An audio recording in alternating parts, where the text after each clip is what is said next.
Hello, everyone. Welcome to the Grand Boulevard channel program. My name is Cynthia Alvarez. This is my first time doing a solo show, so give me all some patience and grace as we get into this program today. So as you all have probably met me in the last time that I was here, Mr. William Penn has interviewed me, and we talked about the things that I do in the program that I'm in, so I can let you all know again. So like I said, my name is Cynthia. I work with Chicago Area Project, and what we do is we work with people who have substance use, misuse, problems that we want to work with those people in that community, in minority communities. And we work with people to also inform and educate and prevent sexual health. So we talk about topics that revolve around sexual health, substance use, misuse, and things like that. And yeah, so I'll be coming on every other week. So after me, you'll see William, and then I'll come back on again to host a show. And what I would like to do in this show and in the ones coming up is we will talk to interns that have been working with us at Chicago Area Project to all talk about their experience and what they do in their professional lives and in the program that they're in with us.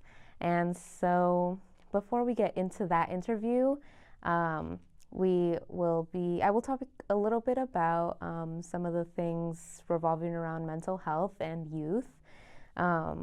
And before we get into that, I just want to say Happy Social Work Month. The Social Work Month starts throughout the month of March. So March 1st to the last day, the 31st. So, just thank your fellow social worker, anyone that you know in the field of social work. That can be a school social worker, a community reach social worker. Social workers come in many different forms. And so we just want to say, thank you to all social workers for doing what you do and working with the people who really, need a good shot in just succeeding in life. So thank you to those who are out in that field. And this is your month, so please take the time to celebrate and acknowledge fellow social workers. All right, so before we get into our interview, which will happen shortly, I will talk a little bit about mental health and some recent reports from the CDC. The CDC has done some research revolving mental health around teens in 2021. And so from that, we're going to talk about a few statistics that had recently come out. And so according to the CDC, released today, nearly 3 in 5 U.S. teen girls felt persistently sad or hopeless in 2021. And that is double the percentage of boys. So the women represent nearly 60% increase and the highest level reported over the last decade. So research shows that there has been a significant increase in youth reported feeling sad. And that has been something that has taken really, really just a lot of a toll on students and youth's mental health. And so that's something that needs to be talked about. So they also, in the report, confirms an ongoing and extreme distress among teens who identify as lesbian, gay, bisexual, or questioning.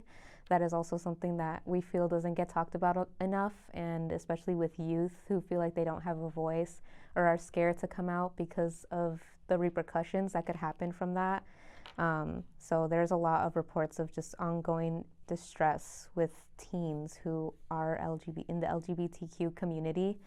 And nearly 1 in 3 seriously considered attempting suicide. So that's up 60% from a decade ago as well.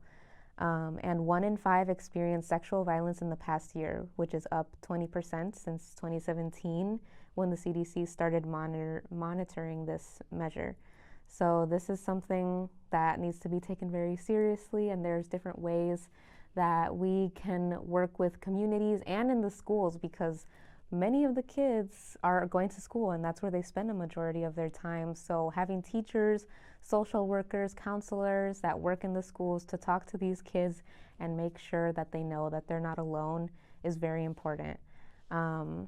And yeah, so the report also found more than half of LGBTQ plus students had recently experienced poor mental health, and concerningly, that more than 1 in 5 attempted suicide in the past year. So this is why we need to talk about things like this because, yeah, okay. So we're gonna start the session with our intern, Miss Annie Young, or Annie Jung. She is an intern with us at Chicago Area Project, and we want to talk with her today and just ask her a few questions, see how she is. And hello, Annie, how are you today?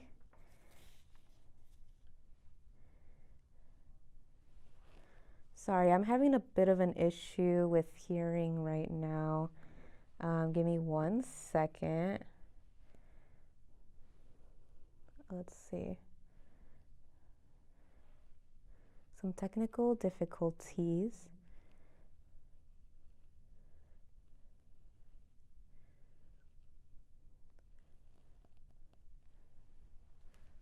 Let me just make sure I fix this.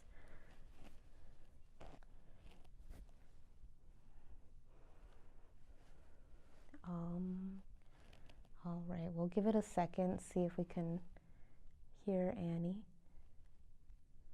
Oh, I think I heard something.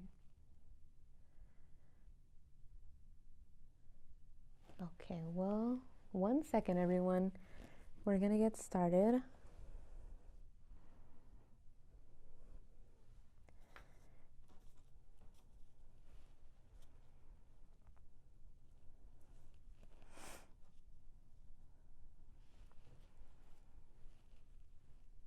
This is my first time doing a Zoom interview, so there might be some technical difficulties, but we'll get started shortly. I think it's on her end. Oh. Because we can't hear her. Annie, if you could check your sound from your computer or your Zoom, they say that it might be from your end, so let us know if there's anything you can do to fix the sound on your end.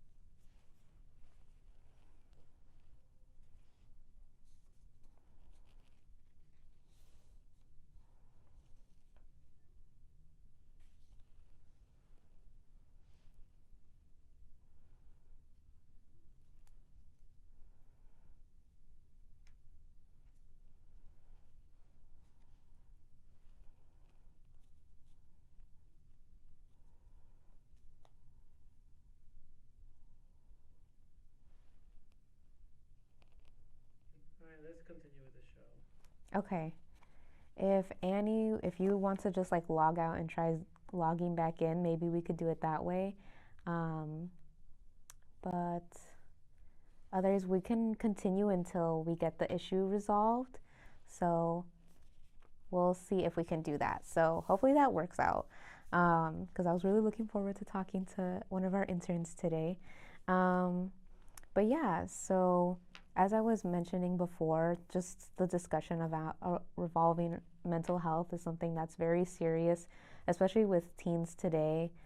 In the last session that I was on here with William, we discussed a little bit about mental health in youth and just the seriousness of how a lot of teens have really missed out on their prime years in just finding out and discovering who they are, such as just, making friends with people in high school, middle school.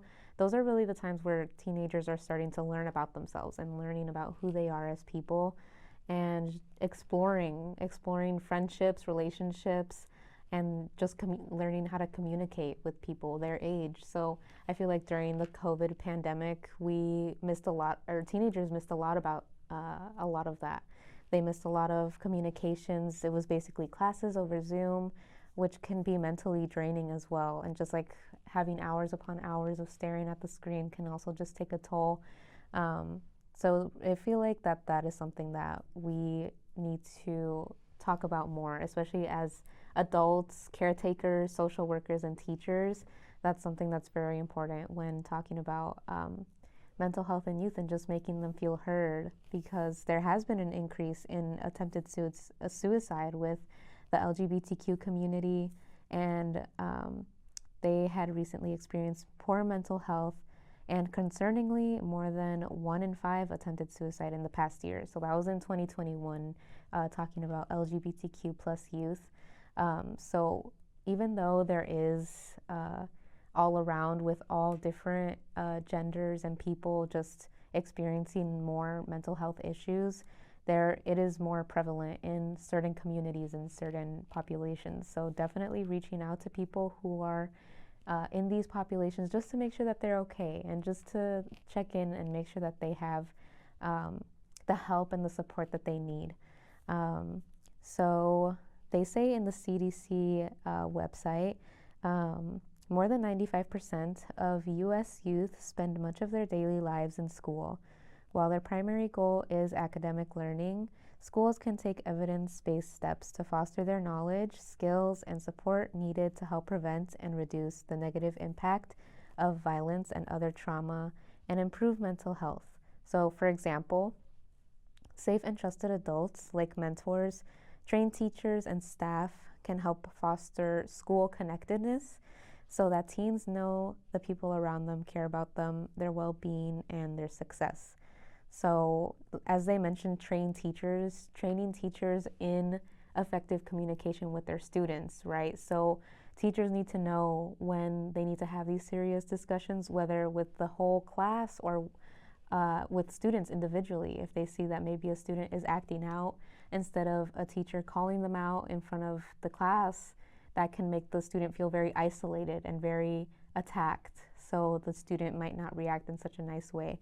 And if you, rather than point them out in front of their peers and in front of other classmates, it would probably be better to speak to them after class or at the end of the school day, have them come to your class and just talk about some things that may be going on at home, because there's always a reason that a student may want to act out. So that's very important. They also mentioned in the CDC website about this report. They mentioned that schools can provide education and education that equips teens with essential skills, such as understanding and ensuring what true sexual consent is, managing emotions, and asking for what they need. Schools can also connect teens to their classmates and communities through school-based clubs and community outreach. So those are things that are also very important. Just having clubs for youth to go to after school. Maybe if there are things going on at home, they don't want to go home, so they'll be outside and probably find some other trouble outside. And if there's clubs or programs that they can go to after school, those are things that can help keep them engaged with things that they like. So doing a club, a drama club, robotics club, anything that just piques a youth's interest can be very important to just building their character and learning about the things that they like, which is very important for them, and just creating their identities. And yeah, so I also wanted to share the Suicide and Crisis Lifeline, which is 988, and you can call or text the 988 number if you are experiencing mental health related distress or are worried about a loved one who may need crisis support. So you can call on behalf of someone that you think may need this help. And they also have a website that you can connect with, which is 988lifeline.org, and connect with a trained crisis counselor. And 988 is a confidential, free, and available 24/7, 365 number. So you can visit that and get more information at 988lifeline.org. And you can also check out the CDC website for more information on the report that they did revolving youth mental health. Some of the flyers I wanted to share today, if possible. There is some things that we have coming up with the Healthy Living program. And one of the ones I wanted to share first was the GBC Youth Talk flyer. We do have, this is the one, okay, yes, this one. So this is the flyer that shows our next Youth Talk that is coming up this Saturday, actually, which is March 11th. So it's from 1 p.m. to 1:45 p.m.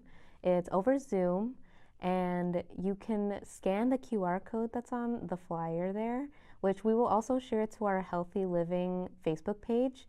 So you can scan that QR code, RSVP for the session. There's the QR code right there. So basically, this Saturday's youth session will be actually talking about bullying and online bullying, which we think is a very important topic and kind of revolving around mental health as well. So we think it's really important for anyone who might need any assistance or is experiencing bullying to come on and just have a discussion with us. So yeah, they're available for ages 13 to 20, and that will be this Saturday at 1 p.m. Another flyer that I wanted to share is the this one. This is the Let's Talk About It. So basically what we're doing is we are having a session at another partner organization known as Latino Organization of the Southwest, and they're located in the southwest side of Chicago. Our session with this group will be March 18th at 12 p.m. in person. So we basically meet with a group of youth that are all in high school, and we talk about substance misuse prevention and education, as well as HIV prevention and education.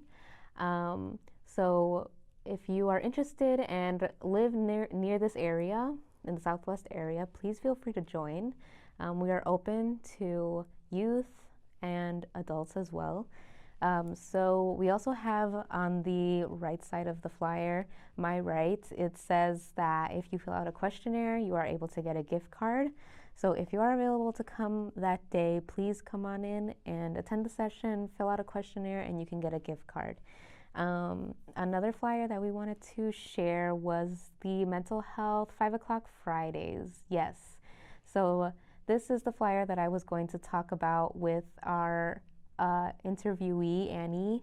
Annie is the host of these 5 o'clock Fridays. She does really great work with these sessions. She's a great facilitator, and she leads the discussion revolving around mental health and wellness. So we've done a lot of great sessions on there that she has discussed, and one of my favorites that we have done in the past was a poetry therapy session. So it focused on poetry therapy as a form of therapy revolving trauma. So you kind of put your feelings into words and put them into a short poem. And there's no right or wrong way to do it. So there is the session that's coming up is on self-esteem and crafting. So we will be doing an activity where we will be creating empower flowers. So if that sounds like something interesting that you'd want to do, it's at 5 o'clock. So it's available to anyone who's free at that time. We would love to have some youth come on in and participate in our activities. It's also open to adults as well, because we all need to talk about our mental health and just share how we're feeling and use these kind of activities to help discuss how we're feeling and feel better. Our other flyer, I believe this will be the last flyer, which was the job fair. Yes, the hiring event, which is hosted by Chicago Area Project. And this one is located at the CDTS office in 2925 South Wabash. So that one will be in person March 30th from 1 p.m. to 3 p.m. And they're hiring full-time positions performing general warehouse duties. So it says that you can follow them on Facebook for other employment opportunities as well. So if you want to register, please feel free to scan the QR code. And if we could go back to that mental health 5 o'clock Fridays flyer, that's the one that will be coming up. The 5 o'clock Fridays will be coming up, I believe, next Friday. So not this Friday, but next Friday. And if you are available for that one, you can scan the QR code and join us for that one. So we're looking forward to having you all on there. If we could go back to that 5 o'clock Fridays flyer really quick, we could show that last. But if not, then please feel free to scan the QR code if you're available for the hiring event. Hopefully, we're able to fix the bugs in the future in terms of having our Zoom interviewees. So hopefully we're able to have that fixed for the next time that I'm back on. So that won't be next Thursday, but that'll be 2 Thursdays from today. And yeah, so I hope everyone has a great rest of your day. Please remember to focus on your own mental health. If you have people in your lives that you know are struggling, or even if you don't know, you can just check in and say, how are you doing? How's your week been? I feel like questions like that go a really long way. You make an effort to get to know someone and to just ask them how they're doing, then you start forming relationships and trust with people that might not have experienced things like that before. So make sure you all stay safe, take care of each other, and focus on your mental health. And we'll see you all soon. Thank you, everyone.